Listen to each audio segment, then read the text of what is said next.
Ella entró como tenedora, sí, jurídicamente entró como una mera tenedora. ¿Qué deberá demostrar? ¿En qué momento ella intervirtió esta calidad de tenedora a poseedora? ¿En qué momento desconoció a la otra propietaria? ¿Qué no son actos de desconocimiento? Entonces, cuando ustedes solicitan el cumplimiento de un contrato, como en el caso de la doctora, me entrego promesa, no me quieren hacer la escritura, yo demando judicialmente, oiga, hágame la escritura porque yo ya le pagué. Doctores, ese acto ni más ni menos que reconocimiento de propiedad ajena y no me da derecho de pertenencia. Es decir, ese acto ni más ni menos que me deja peor que antes. Porque estoy reconociendo propiedad ajena en otro. O cuando inicio un ejecutivo por obligación de hacer igualito, estoy reconociendo que otro es el propietario y por ende yo no podría invocar que antes ocurrió el interrogatorio. Entonces, ojo con esas acciones cuando las intentan, si están pensando posterior en un proceso de pertenencia, porque puede ser totalmente prueba en contrario. Perdón, doctora. Señora. A ver, hay la promesa de compraventa hace 20 años y estamos siguiendo el 9. Sí. El propietario apareció, el que aparece como titular del derecho. Sí. Entonces, pues él dice que está en el tema de que para que él les firme la escritura, el hecho de pedirle o citarlo para que firme la escritura se estaría reconociendo entonces más claramente. Sí, están reconociendo propiedad ajena. Y por ende no pueden invocar pertenencia, doctora. Doctora, es una pregunta, o sea, que de acuerdo a lo que usted manifiesta, yo no es viable aportar una promesa compraventa, yo prefiero irme por el bien. Claro, si usted me aporta promesa y en la promesa no se indicó expresamente que estuviera entregando la posesión, lo lamentamos, es mero tenedor. Pero si yo ya tengo tiempo, prefiero no llevar el proceso esa promesa porque no me beneficia. Para nada. No llevar. Pero sí avanzar los actos de señor y dueño. Los actos de señor y dueño por los días Porque hay unos años que sigue la ley. Exacto, eso sí.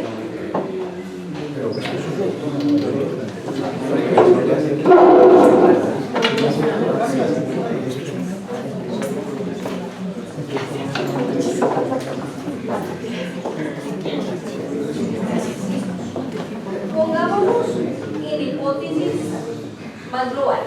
Inicio un proceso de prestación adquisitiva extraordinaria, invoco 10 años, antes de llegar ahí, hago un comentario pequeño, es un tema bien problemático. Primer requisito para que adquirir por prestación adquisitiva de dominio, o cualquiera, justo voluntario o extraordinaria, es que el bien esté en el comercio.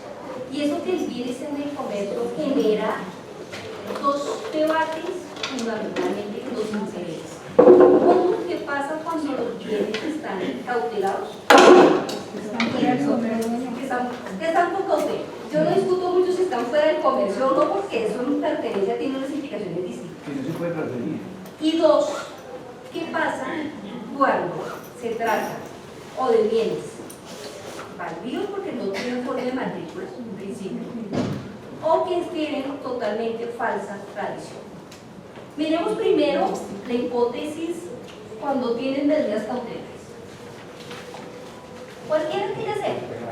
Aquí no me interesa si es embargo, si es secuestro, si es instrucción de la demanda, cualquiera. Calidad registró una denuncia. Para los efectos del caso me da exactamente igual cuál sea la ¿Qué ha dicho la Corte en línea jurisprudencial? Que en mi opinión es precedente porque ha sido reiterativa durante los últimos 20 o 30 años. ¿Qué no importa? Que la posesión, pues que yo acredite posesión, aunque existan medidas cautelares, eso no deja sin efecto mi posesión. Entonces me dirán, pero es que en el secuestro le nombran un secuestre que va a administrar el bien. Yo les diré, sí, pero no olviden que es que ese secuestre es un mero tenedor y no pierdo la posesión porque no secuestre el bien. Es decir, posesión es posesión, es lo que en últimas termina diciendo la Corte, y como hecho resulta válido e incontrastable, aún incluso respecto de medidas cautelares. Posesión que ha sido generalizada y que es válida. ¿Dónde sí voy a tener un problema? Tratándose de prescripción ordinaria. Si yo voy y compro un inmueble y ese inmueble tenía un embargo, lo lamento, pero ahí sí posesión no es posesión, porque es que ese justo título que estoy pretendiendo invocar es un título nulo por ocasión del 1502 que dice tendrá objeto ilícito la enajenación de bienes que pueda haber. Entonces en esas condiciones ahí sí me varía la situación, ahí sí yo creo que sí. No, ahí sí no, la medida cautelar se tiene todos los efectos del caso, porque ese título no es un título. Doctora, Sí. doctora, si el bien tiene un patrimonio, muy bien.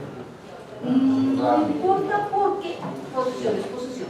Ahí sí Así no tiene sea, afectación. perdón doctora, Sí. por decir algo, muere una persona, la mamá, mueren los padres y queda uno de los hijos y si no deja entrar a sus hermanos al inmueble, esa persona puede alegar la posesión. Así está embargado el inmueble y secuestrado. Así está embargado y secuestrado.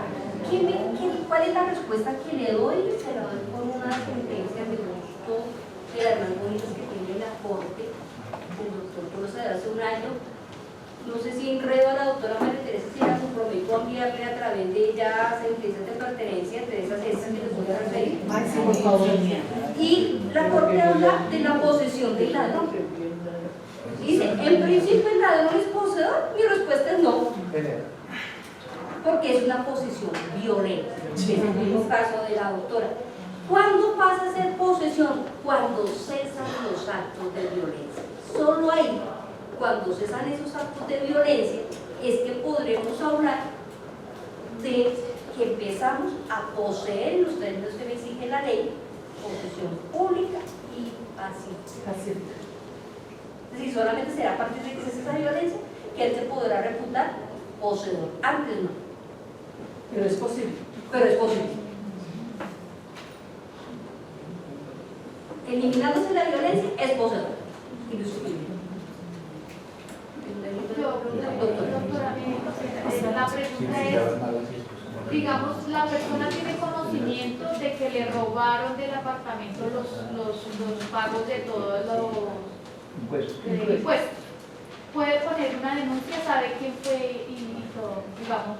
Claro, perfecto. Demostrar que no fue. Llevarla a la no tiene inconveniente. Aunque no tiene efectos civiles realmente. Ok, y lo otro es, si a ella le hicieron primero, o sea, resulta que ella no hizo el proceso de la prescripción adquisitiva de dominio porque el bien era objeto de una liquidación de una sociedad. ¿Sí? Y la persona le está diciendo como, entrégueme el apartamento, pero él no le quiso firmar, digamos, todo legalmente. Entonces, le hace poner a nombre de la persona que sí está el apartamento un reivindicatorio, que se puede hacer una demanda de reconvención por prescripción adquisitiva de dominio. ¿Tiene algún problema en que hayan iniciado primero el reivindicatorio y primero la posesión? Tiene un problema que es un tema que pero y fue por violencia que no la inició, o sea, la han amenazado y todo, por eso es que no inició ese. ¿Cuál es el tema del reivindicatorio? En mi opinión, la única acción que tiene el efecto de interrumpir la posesión es el proceso reivindicatorio. ¿Cuándo lo interrumpe? Cuando hablamos, en el caso que me plantea la doctora, cuando a su cliente le notifica en términos de 291 y 292, en ese momento quedó interrumpida la posesión. Entonces sus cuentas tendrán que hacerlas de ese momento hacia atrás los 10 años. Ahí es cuando cuentan los 10 años, porque ese proceso reivindicatorio sí tiene esa virtualidad. ¿Cuándo será ineficaz la interrupción?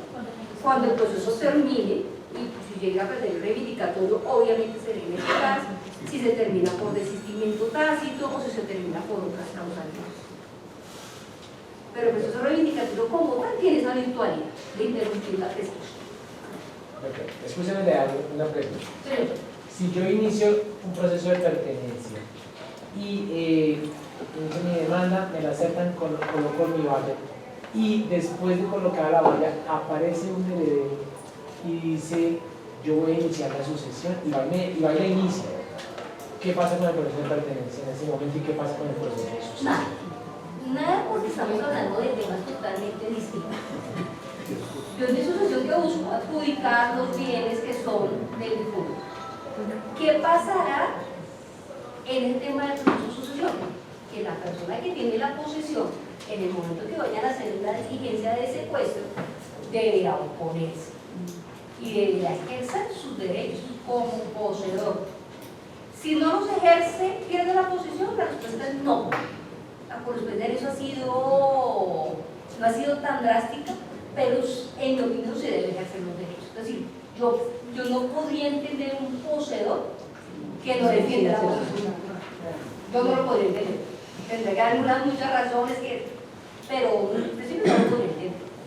Ok, es decir, que si no se puede hacer esa diligencia de secuestro del inmueble para el momento para definir la sucesión, el proceso de sucesión quedaría como en un stand-by esperando que se resuelva la pertenencia. La pertenencia, sí. Porque son trámites totalmente diferentes. Muchas gracias. A no ser que la sucesión se adelante ante notaría, que con un acuerdo que sí queda facilito violar a los derechos de los demás. De los demás, pero por un riesgo de que esa sucesión se le pueda caer por violar a todos los herederos, incluidos al poseedor. Doctor. Doctora, es que yo me quedé un poquito tocado, como dice, cuando usted dice, o sea, hay una norma del Código Civil, no recuerdo si es el 1617 o algo así, que dice que los bienes embargados, o sea, los bienes que están fuera del comercio no son susceptibles de prescripción, lo que usted decía. Un bien que está embargado y secuestrado no es susceptible, o sea, no está en el comercio, porque de eso se trata la medida cautelar. Y eso ha sido un tema. Y entonces, el problema es que yo tuve y manejé un proceso donde se le adjudicó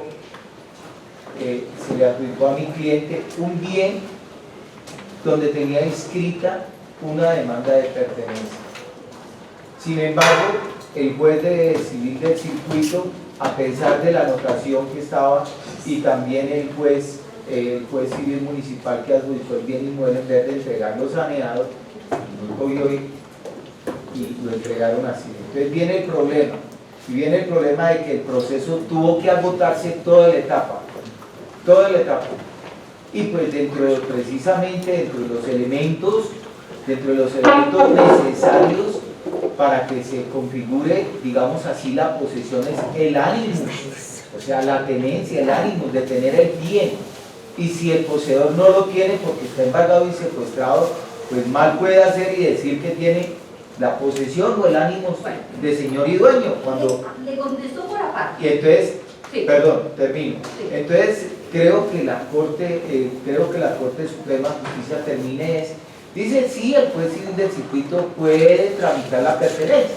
Que lo que pasa es que las pretensiones pues no le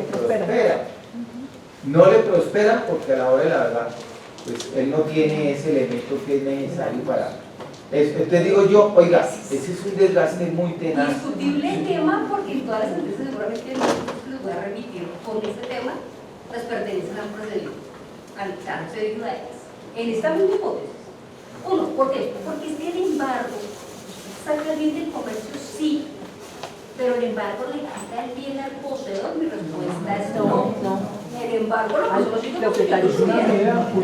puede durar un embargo perfectamente inscrito 4, 5, 6 años. No, yo digo el embargado y secuestrado, porque es que cuando se secuestra, y por eso es que hay algunos abogados que hacen la jugada que sencilla y llanamente inician el proceso ejecutivo cuando una persona inicia la pertenencia. ¿Con qué fin? Con el fin de embargar y secuestrar, porque si no les hacen oposición en el momento oportuno, lo mismo ocurre en el secuestro. Si no se hace la oposición bien formulada, tuki tuki lulú, perdió la posesión. El mismo tema la Corte también ha sido, no en todos los casos, cuando no se formula oposición, se pierde esta. y verificar de fondo su caso. ¿Quién inició primero el proceso? La pertenencia o el ejecutivo. Y la respuesta mismo usted me la da. La pertenencia. Tanto que el ejecutivo inicia con posterioridad. Entonces, el derecho para el momento en que el ejecutivo, seguramente, si ya estaban todos los requisitos, ya estaba consolidado en el tema de la pertenencia. Entonces, aunque existiese embargo y secuestro y no hubiera prosperado la posesión, el derecho del poseedor va a primar. Y ya está adquirido además. Y ya está adquirido. Entonces, ¿qué es la tesis que ha tenido la Corte? Y por eso ha dicho, no importa que existan medidas cautelares sobre los bienes, si para ese momento ya estaban consolidados los derechos del poseedor. Entonces, por eso ha sido, en esa línea ha estado la tesis de la Corte y ha sido una tesis reiterativa y viendo que casi consolida. Doctora, ¿qué prima primero? Si se inicia la sucesión y posterior el proceso de pertenencia, ¿habría que esperar que la sucesión terminase para hacerla? No, son dos acciones totalmente distintas. La sucesión es porque existen unos herederos, la persona que era el dueño falleció, y existen unos herederos, pero puede darse la circunstancia de quien es el bien año poseedor que haya consolidado su derecho. ¿Cuál es el riesgo que se corre? Que se logra acreditar de que ese poseedor heredero vivía con el que falleció y que no se consolidado los 10 años, perderá la pertenencia. La cónyuge puede hacer esos derechos de pertenencia cuando los herederos, que son los hijos extramatrimoniales, nunca habitaron la casa, solamente fue ella y ya no tuvo hijos con su esposo. Mi pregunta es, ¿hace cuánto falleció el esposo? 2011. No, le faltan 2 años. Porque ella no podría invocar posesión exclusiva. Pero podría ser por el 50%, sí, por la parte del esposo. Sí. Sí, porque el 50 es ella. Posesión exclusiva y excluyente, pero por los 10 años. Listo. Dos preguntas más y digo, porque si no, mañana vamos a ver todo el tema.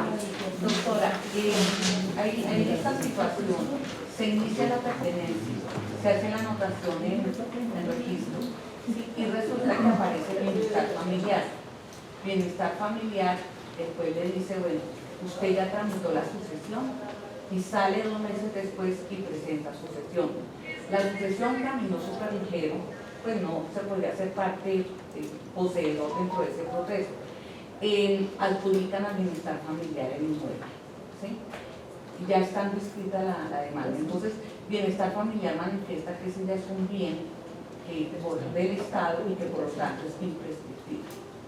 Y respuesta es sí, pero no. Y ustedes me van a decir, ¿cómo así que sí, pero no? Listo. Sí es imprescriptible a partir del momento en que el bienestar familiar aparece como un bien. Desde ese momento pasó a ser un bien imprescriptible al término del artículo 1335. Pero no, porque la pregunta será, su cliente X tenía consolidado los 10 años antes que ICBF fuera el propietario. Si su respuesta es sí, mi respuesta es que es un bien absolutamente adquirible por prescripción adquisitiva extraordinaria y frente al particular. Yo particularmente tengo presente una sentencia de la Corte que analiza exactamente esta temática. Trato de mandárselas con el material que les voy a mandar por la doctora María Teresa, que es esta hipótesis exactamente donde la Corte dice si el derecho se ha consolidado antes de que el bien hubiera pasado a ser bien fiscal, que la hipótesis es bienestar familiar, procede la pertenencia. Por eso era el sí, pero no. Doctora, gracias, doctora. Titular del dominio inscrito constituye un usufructo en favor de su hijo. Al fallecer y coloca dentro de la escritura pública la condición de que a su fallecimiento el bien quedará en cabeza de ese hijo que era el usufructuario, contrario a lo que generalmente pasa, ¿no? que se hace el usufructo en favor de los padres, pero no constituyó el fideicomiso en esa forma. Transcurrido el tiempo de la posesión, después de la muerte del causante se inicia la sucesión, el inmueble no es integrado dentro del proceso y obviamente no se liquida ni se adjudica, sigue en posesión de ese usufructuario. ¿hay posesión o es posible inscribirla sin necesidad de ir a la pertenencia, El tema es, a la declaratoria? el tema es que él solamente podrá hablar de que es poseedor exclusivo y excluyente desde la muerte del que le dio el usufructo. Correcto. A partir de ese momento es que empezamos a contar los 10 años. Si los tiene, evidentemente estaremos hablando de poseedor. Pero, porque en ese momento, cuando fallece el que le dio el usufructo, terminaba también el usufructo por las mismas disposiciones que se habían establecido. Pero ahí está el tema, porque es muy difícil. Pese a la cláusula, Pese a doctora, la cláusula, porque es muy es difícil. ineficaz. Usufructo y posesión son dos figuras que en principio están contrapuestas. En principio, no en todos los casos, pero están contrapuestas. Bueno, si damos esos no alcanzamos. Gracias. Sí, doctora, Bandidos. de lo del pago de impuestos. No, ya, espérense, digamos, bandidos. Ustedes me dirán, en Bogotá no hay bandidos, y mi respuesta siempre será carreta. En Bogotá todavía existen inmuebles que no tienen folio de valor inmobiliario y que en principio asumimos que se tratan de bienes bandidos. Es decir, que se trata que son del distrito, tratándose de bienes ubicados en la parte urbana, y tratándose de bienes ubicados en la parte rural serán de la Agencia Nacional de Bienes. ¿Cómo opera el tema frente a bandidos? No son objetos, obviamente, de posesión. Si yo no logro demostrar que ese bien tiene un folio de matrícula, o directamente el bien, o hacia parte de un folio de mayor extensión, va a primar la presunción de bandido. ¿Y qué tendré que hacer?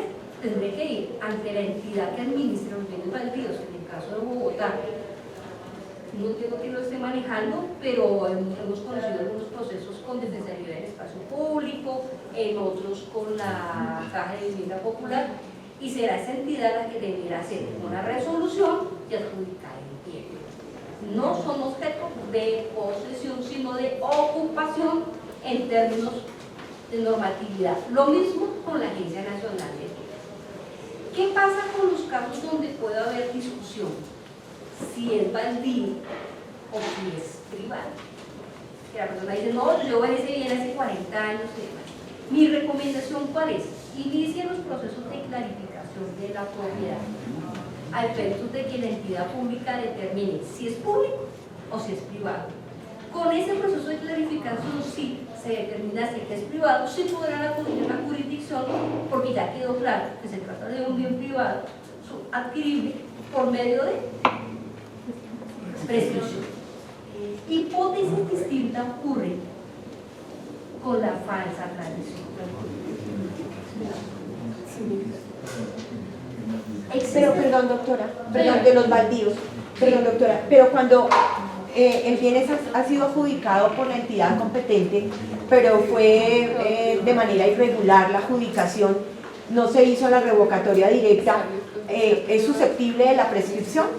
Si ya está en particular de un privado, sí, pero yo no puedo invocar tiempo anterior a que se hubiera expedido la resolución. Correcto, así sea violatorio de las normas. Porque yo, ¿qué tendría que haber hecho? Tendría que haber demandado ese acto administrativo ante la autoridad competente, que será Tribunal Administrativo o Consejo de Estado. Sí, tendría pero que haber demandado ese acto administrativo a efecto de que se quedara sin efecto. Si ese acto administrativo está vigente, nada que hacer. aunque constituya objeto ilícito. Aunque constituya, tengo que dejarlo primero fuera de la vida pública. ¿Y prescrita la acción de revocatoria? Nada que hacer, tendré que esperar los 10 años. Voy a la posesión. Sí. Ok, gracias. ¿Listo? ¿Qué pasa con la falsa tradición?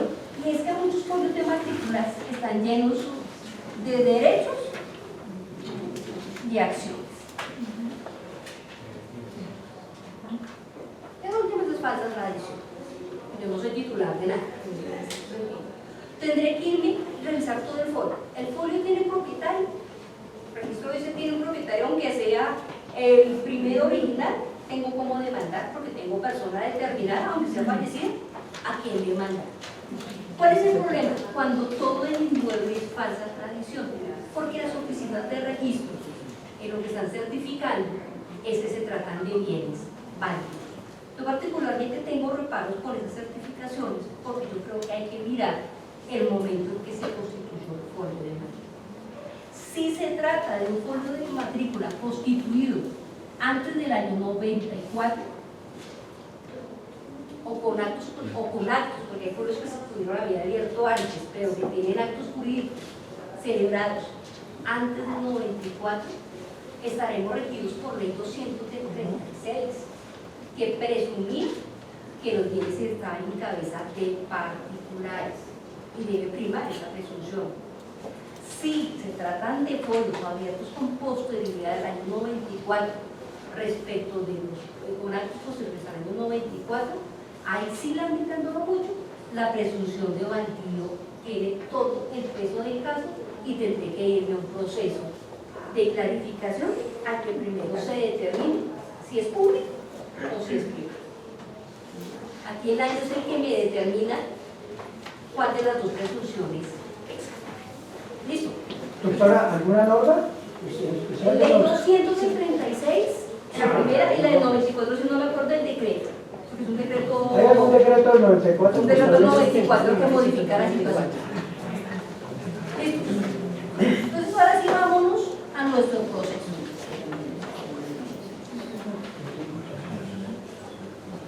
Iniciamos proceso de prescripción adquisitiva extraordinaria. ¿Qué deberé mirar cuando formuló mi demanda? Uno, la precisión de las pretensiones. ¿Qué quiero? ¿Que me declaren una prescripción adquisitiva extraordinaria o una ordinaria? O tengo un documento que creo que es justo título, pero tengo dudas. Mi recomendación, ¿cuál? Es sencilla. Váyanse con unas principales de ordinaria o extraordinaria, para el orden que ustedes quieran, y unas subsidiarias de la otra. Hay norma que disponga que no se puede hacer, mi respuesta es no, es perfectamente válido porque unas van como principales y otras como subsidiarias. ¿Qué deberé tener en cuenta en cualquiera de los dos casos? Que tenga más de los 10 años. Eso es lo que debo ver. Tengo 10 años, aún puedo jugar con las dos prescripciones sin ningún problema. Una como principal, otra como extraordinaria, otra como subsidiaria. Los hechos. Acuérdense que tratándose de hechos, esas narraciones donde yo he hecho todo el carretazo, en un hecho no solamente es antitécnico, dificulta la fijación del litigio. Entonces mi recomendación es un hecho por cada situación fáctica. Mi cliente ingresó en el año 1993. Ahí está un hecho. Dos, ingresó por tales y por tales medios. Y voy haciendo mi narración. Como ingresó, qué actos posesiones ha ejercido, que nadie le ha debatido la posesión. Y voy haciendo una narración que sea muy fácil de decir sí o no. Yo siempre que haga un hecho, lo primero que debo hacer es, después de que termine el hecho, es ponerlo en interrogatorio y preguntarme qué respuesta yo, si estuviera en la contraparte, le daría sí, no, o es cierto parcialmente. Si la respuesta es cierto parcialmente, ese hecho no está bien, contiene dos hechos. Si es cierto parcialmente, no es discutible. No, porque es cierto. estoy no, es O cierto no es cierto parcialmente, es cierto parcialmente, no es cierto parcialmente. estoy aceptando que estoy haciendo dos ¿De afirmaciones. qué es de la parcialidad? Y B, y estoy partiendo de que el hecho está mal elaborado, porque estoy narrando dos situaciones fácticas. Todo hecho debe tener como respuesta sí o no. No puedo tener que partir una afirmación, porque si parto una afirmación es que el hecho no está bien elaborado. Más por menos a menos. Sí, el hecho no está bien elaborado. ¿Listo? ¿Qué recomendación con las pruebas? Respecto de prueba documental, mi primera recomendación es, si tienen los originales, apórtenlos. La norma en eso no pidió modificación. La norma me dice, por regla general aporto los documentos en qué? En original. ¿Cuándo los podría aportar en copia? Porque si yo aporto los documentos en copia, asumo una carga, que es indicarle al juez dónde está el original. Señor juez, el original se encuentra en tal otro proceso. Válido, sí, perfecto. El original lo tiene la contraparte, perfecto. El original se me perdió, igual, perfecto, pero tengo esa carta. Siempre que yo aporte documentos en copia. Testimonios.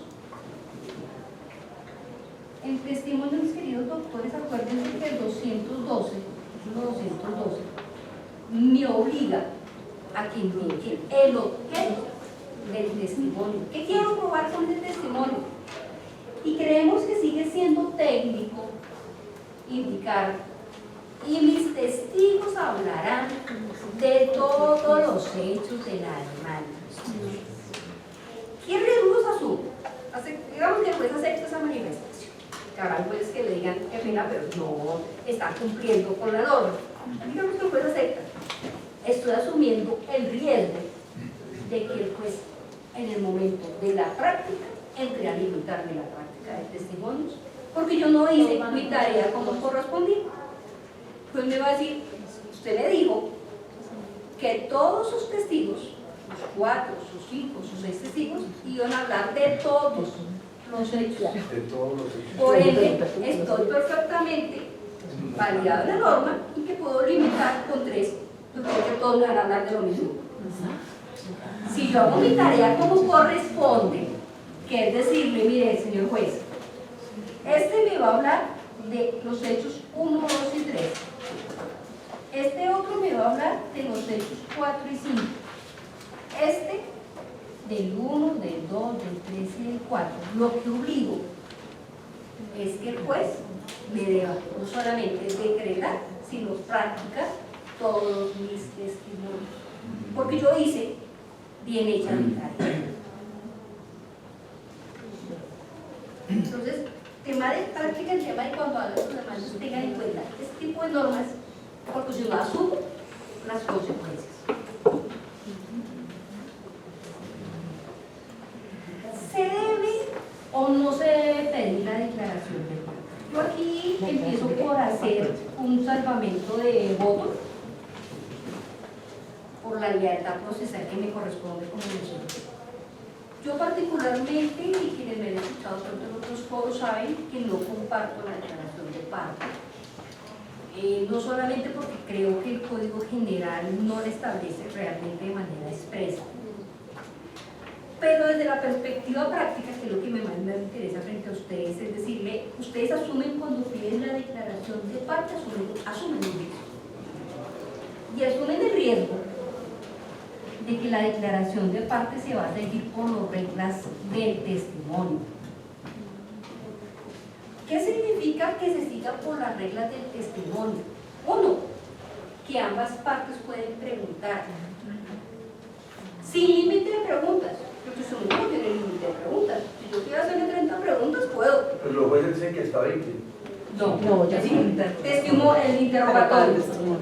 Pero la declaración de parte se pone con reglas de testimonio, no tiene